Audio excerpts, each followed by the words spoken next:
Hello, my name's Chris Allen of MyMMAnews.com. I'm sitting here with K1 fighter Charlie Harris up in Backstreet Dojo. We've spoken to Is already, we've spoken to Tony. Now we've got some of the young up-and-comers coming through. How you doing, mate? I'm good, mate. You alright? Yeah, really good, mate. Thank you for taking the time. Thank you for taking time to do some training while we're here as well. Appreciate it as well. So let's start from the very beginning, mate. So you're a K1 fighter. Yep. You're 23 years old. Yep. What was going on before all this? So what were you doing before you entered the world of combat sports? Just working, really. To be honest, I was in the car trade, and it just wasn't for me. I've always liked fighting, so I just followed my dream, really. Yeah. Anyone in the family do fighting as well, which sort of encouraged you to do it? No, not really. My older brother was really interested in it. He loves fighting. He's never actually really done too much, but I'm the first one, to be honest. How many brothers and sisters you got in the family? I've got a little brother, a little sister, and an older brother. How's the older brother think about you doing all this sort of stuff? He's the one that's really interested. He loves combat sports, so he loves it. He comes to watch all my fights. Does he compete as well? No, but he doesn't compete. He does a bit of training, but he probably will compete at some point. Yeah. I think he wants to get involved, yeah. So the reason for coming to combat sport, did you see it anywhere, like K1? Did you see any boxers you like to follow or MMA stars? To be honest, I used to watch a lot of UFC. That's what I just used to watch a lot of UFC. So I joined up with the Backstreet Dojo, and I found that K1 was more my sport. So I just got into K1. Yeah. Yeah.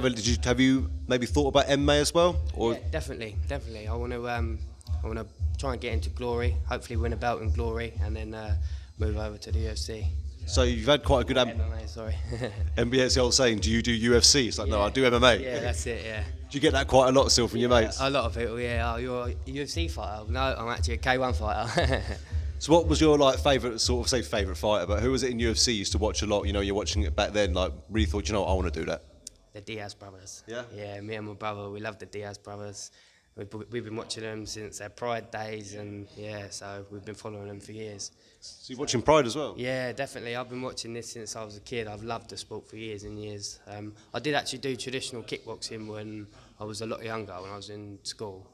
And then I obviously got older, I stopped doing it, and then I started K1 about 2.5 years, 3 years ago. Yeah. So how old were you when you had your first amateur K1 fight?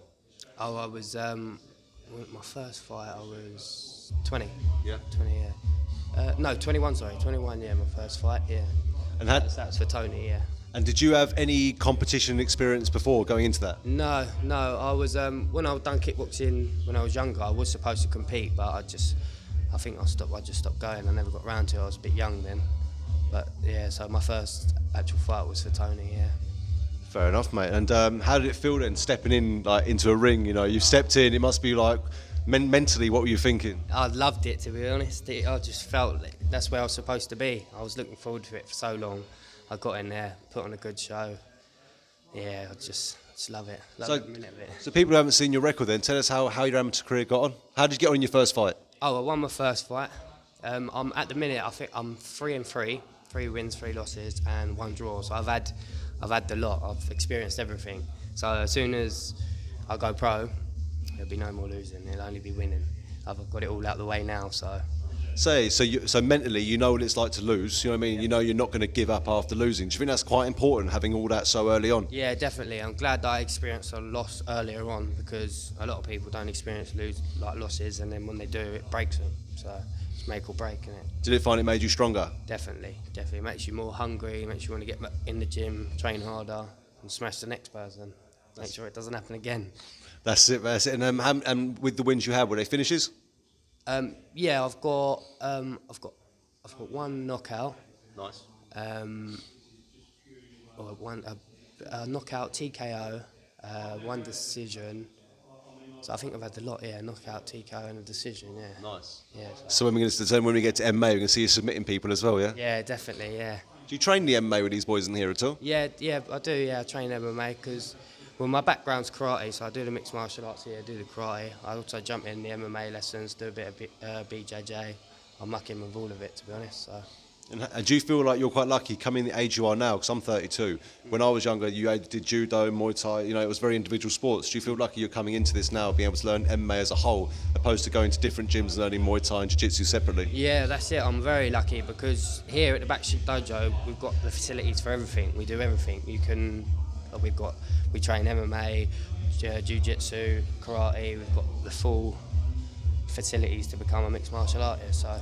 And have you always, because this place only been open obviously not that long, so where were you training before you came here? Tony's. I was with Tony at Sunbury. He's been open at Sunbury he was there for 7 years, and we moved here about 4 weeks ago. So I've always been with Tony. Yeah. But when I was doing kickboxing when I was younger, that was with another guy called Browns. That was in Bedfont. So, but I've always been here. Yeah. Nice, because it seems like Essence is as well, and Tony seems like quite a big inspiration to you lot. You know, Yeah. was he the main reason you're still here and you're still interested in the sport? Oh, definitely, yeah, 100%. He pushes you, so he's a really good coach. Yeah, I love him to bits. He's good. And do you live around this sort of area? I do, yeah. I'm just down the road in Bedfont, so. Do you find it's quite important, like, no disrespect to the area, I've grown up in certain areas, do you think it's important around here that people your age, if not younger, actually have something to do and put their mind to? 100%. It's good that they respect, because when I was younger, there was a little, like the kickboxing gym I was at before, a small little club, but nothing like this, no facilities like this. And yeah, so it's really good. And we've got a youth club downstairs as well, so hopefully people downstairs get involved. So yeah, it's really good that we've got for young kids, you know what I mean? Have you started teaching any of them at all? I know you're only amateur, but are you doing any lessons? Yeah, I help Tony teach karate on a Monday and a Wednesday. I help him teach the kids. We take the young ones. So yeah, I do a little bit of teaching there. Hopefully soon, once I get my first pro fight out of the way, I'm going to start doing a few PT pad work lessons for people. And yeah, just as much as I can really.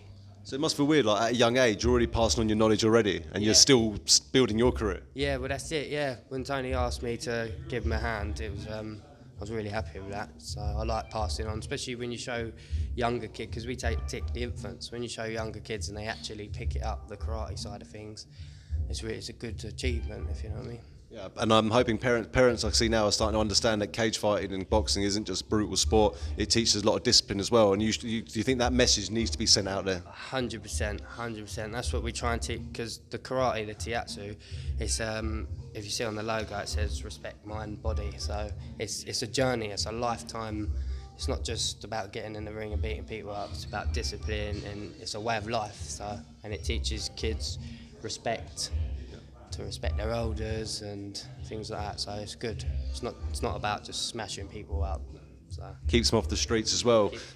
And it's obviously the old school saying, like we're very big in the UK. If you ever got a problem with someone, if there is a fight, you shake hands afterwards. You know, you make them understand it's important that he's not your enemy. It's all friends afterwards. Yeah, that's it. Yeah, and that's exactly what the karate teaches you. So. Yes, I recommend it to all the young kids. And yeah, man. A lot of people say a lot of parents say now they don't listen to their parents, but listen to their sensei. Do you find that? Yeah, definitely. Yeah, I was a little bit like that when I was younger. I didn't really listen, but the karate, it teaches you that you have to. So it's good. It keeps you on the straight and narrow. Yeah, definitely, 100%. So next fight coming up, I know it's a bit of a funny one, I'm not too sure, but let's assume it's going to be pro, because you're sure it might be pro. We're not sure what's going on yet, but so what's made you decide now to, you're happy with what you've done amateur and you want to move to pro? What made you decide you want to make that move now? Well, to be honest, I just want to get stuck in. I don't want to wait around. I'm training hard. I just want to get in there, have my first pro fight, hopefully make a big name for myself, win in good fashion, and I just want to go up and up and up. I don't want to wait around anymore, so I'm ready. Do you know much about your opponent coming up at all? I've watched a few videos of him. He is good, very good. He's losing a lot of weight for this fight. The videos I've seen, he's about 77 kg. We're fighting at 68, so he's probably going to be a complete different fighter when he steps in the ring, because I haven't seen videos of him at this weight, but I'll be ready for anything that they throw at me. So. Obviously not giving too much away. I'm assuming part of the game plan, I know that's going there and finish, but if you take him to a couple of later rounds, do you think the cardio is going to prove an issue for him because of the weight cut?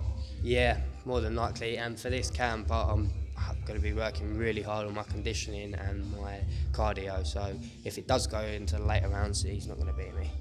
And what organisation are you fighting in? Again, for your next fight? Super Fight Series. Yep. Yeah, so it's a Super Fight Series, yeah. So it's a big show. Probably the biggest show I've fought on. You can find it on YouTube. It's a really good show. It's run by Amir. Yeah, it's a good show. So you've got this nice new gym here. It's missing, obviously, it's very new, so we're missing one thing. You're going to be the first person to bring a belt back to this gym. No, we have got a few people that brought belts back. We've got a few young fighters. We've got Vinny Church, he's brought a belt back. He's also fought in Glory Kickboxing as well. So, yeah, but I'll definitely be bringing a lot of belts back. So, Have you done much of, I'll change the subject, have you done much jiu-jitsu before and stuff like that? I've done probably all in all about 8 to 10 lessons now. Yeah, it's a whole different ball game on the ground, as you know. Coming from a stand-up background, rolling around on the ground, it's a complete different fitness, but it's good. I love it. I do love it. It's like a game of chess, they say, isn't it? You know, small Yeah. margins. And what a lot of people say is like, it doesn't matter how big or small you are, jiu-jitsu, the smallest guy can beat the biggest guy. That's it. Yeah, that's exactly right. And when I first started, I didn't understand, so I just go in there and you try and use your strength. But it's not about strength; it's about technique and locks. And it doesn't matter how strong you are, you can win. You can beat anyone. That's it. That's why some of the best jiu-jitsu guys in the world are generally smaller guys. You know, they can look at Horace Gracie. He wasn't the biggest guy in the world, you know, and he was tapping out all the big heavyweights. Yeah, that's it. That's a perfect example. So. No, and it's really important that I said, and it's nice that you're training different skills in here, especially while you're still focusing your K1 career now. So until we start winning titles and things like that, is that where we're going to stay in the K1 scene? Yeah, definitely. Yeah, I want to try and get. I know I'll get into Glory anyway. I want to try and get into Glory. Hopefully win a belt. But who knows? I might make the transition earlier. But at the minute, I'm just focusing on trying to get as high up in the K1 scene as possible. Glory is where I want to be. So. And when is that fight? 21st of September is my next fight. That's Super Fight Series. And when was your last fight you just had? My last one was 3 weeks ago. Okay. Yeah, 3 weeks ago. So just getting ready. You cutting any weight still? Are you quite comfortable where you are now? Yeah, I will be. I'm walking around at about 72 at the moment. I'll be fine at 68. So, but that'll come off easy. That'll come off just as I train throughout these next weeks. I didn't really have to do a water cut or anything like that. It's just. You don't want to kill yourself. No, definitely not. No. So. Especially at a young age as well. It's important that you're not putting your body through just hell. You know what I mean? Yeah, that's it. I've experienced the weight cut before. I've had to lose quite a bit in a short amount of time. But yeah, it's what you've got to do. But I like to stay away from that. Just try and keep around the sort of weight, and then just knock a little bit off before. What shop do you walk by and think I can't eat anything in there, but you really want it? What's your cheat day? Oh, everything. I love my food. I absolutely love my food. But yeah, you just got to stay strong and eat the right stuff. A lot of chicken and vegetables. So that's it. It might sound boring, but it might sound cliche. Everyone eats chicken and veg, but it is what it is, isn't it? Do you know what I mean? And you know your next fight coming up, saying, you know, you don't have to cut a lot of weight, but you know your next opponent is cutting a lot of weight. Do you feel you learn quite a lot just by seeing how he gets on with someone like yourself who's ready to go? Yeah, well, that's what I mean. You don't know. He could cutting a lot of weight. He could be weak. It could be a downfall for him. But then he could be smaller, sharper, and quicker. So I'm ready for anything. So that's it. And don't underestimate anyone. No, don't underestimate anyone. I'm sure they're not going to underestimate yourself either. You know, you said you've had all the ups and downs of the career. You know what I mean? You've had wins, you've had losses, you've had draws. You know what I mean? Not many people have a draw in their career so early on, you know. So obviously after this next fight, we're looking at Glory next. Yeah? No, that Glory won't be just yet. But that's what I'm aiming for. Yeah. That's the highest. That's where I want to get. So hopefully put a show on Super Fight Series. Have a few more pro fights. Try and get onto the road to Glory, and then go from there. Well, you see IS fights and obviously Fusion Fighting as well. They have a K1 scene down there. Is that something you might be interested in? Just like to keep yourself active and keep yourself busy? Yeah, definitely. Yeah, I'm open for any shows. I want to fight as much as possible.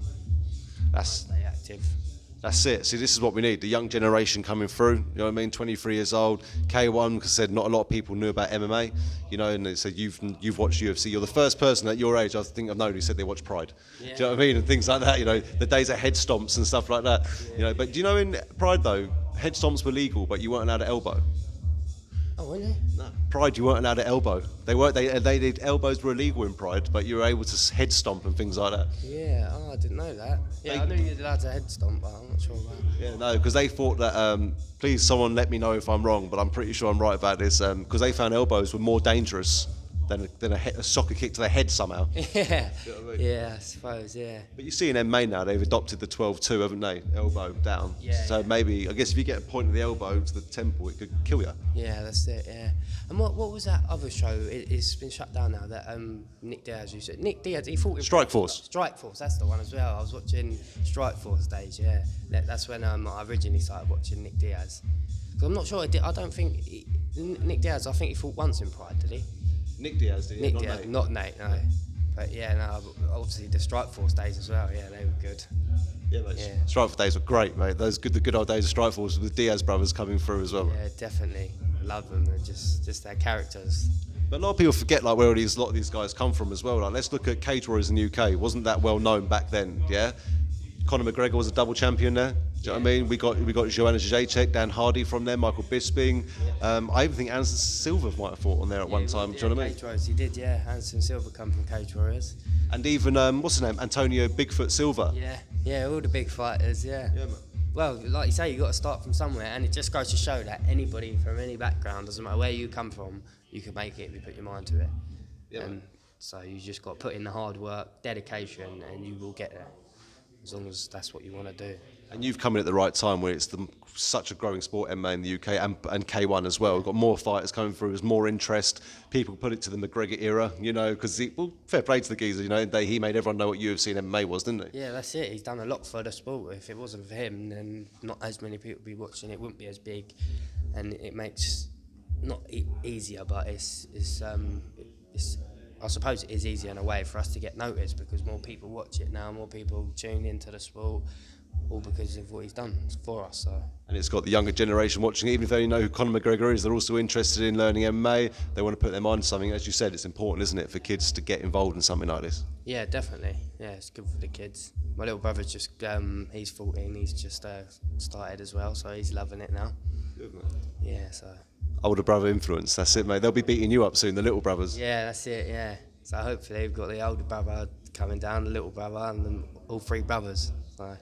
Nice, mate. You best win. Yeah, I will do. Don't worry about that. 100%. That's it. Well, again, mate, I just want to say thank you very much for taking the Yeah, time to thank sit here you. and stuff here, mate. I said I would shake with this hand, but it's a bit busted. And but I want to give you the opportunity, give a shout out to any of your training partners, gyms, sponsors. I don't know when your next fight's going to be and where people can watch it, mate. Yeah, I want to give a shout out to obviously Tony Newman, because if it wasn't for him, none of this could happen. His sons, Anthony Newman, Josh Newman, and other instructors. Giuseppe Newman, my main training partner. He does a lot for me. Wouldn't be where I was here, like wouldn't be here today if it wasn't for him. Joe Hughes and Steve Reno, another instructors down here. And my fight will be on the 21st of September, Super Fight Series. So yeah, that's it really. And if anyone wants to get tickets for anything, get in touch with you. Yeah, if anyone wants to get tickets, get in touch with me, Charlie Harris. You can find me on Facebook, or Charlie Hammerfist on Instagram. And also just the Backstreet Dojo. You can get tickets from the Backstreet Dojo. Make sure you support this guy. Just say your nickname. What, the Hammerfist? Did I hear that? Hammerfist, Go on then. yeah. We've got to hear why this is. Why Hammerfist? That's what my coach Tony Newman nicknamed me, just because I've got a bang on me, I suppose. So I hit hard, so he calls me the Hammerfist. You got the Hammerfist from Felton here, guys. Do you know what I mean? Yeah. Keep an eye out for this. Yeah. And I'll tell you one thing, keep an eye out for him. He's going to be a glory champion, and I'm sure he will one day move on to MMA. If not, it doesn't matter. Glory, great career in K1. You know what I mean? So look forward to seeing you wherever you may be, mate. Yeah, thank you. Yeah. No worries. Thank you very much, mate. Cheers for your time, mate. Thank you.